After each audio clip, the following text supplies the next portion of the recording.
Het grootste pad van het yield dat Elkien investeert wordt gebruikt voor het klimaatneutraal maken van de hierwenten. Doch ze is er net gelijk aan de heegste eisen voldwan. Ze voldoen niet aan het label 0 op de meter. Dat hebben we wel veel gedaan, maar we zijn nu er meer van overtuigd dat stapsgewijs investeren dat het beter is en ook goedkoper is voor de huurder. Dus het kan best zijn dat we op een later moment alsnog een stap moeten maken naar bijvoorbeeld een nieuwe installatie.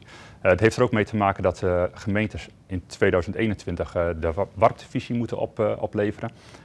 Dus wij willen ook echt zeker weten dat we goede investeringen doen en dat we niet straks investeringen hebben gedaan die dan niet meer van toepassing zijn. In de praktijk betekent dat huizen eigenlijk zonnepanelen krijgen en een stuk beter isoleerd worden. En dat scheelt wel een soort. Nou, wat je ziet is dat de energielasten het telkens groter gedeelte van de woonlasten gaan uitmaken. Met deze investeringen gaan de huurders nu en ook op termijn gewoon minder energielasten betalen. Dus daardoor dalen de woonlasten ook.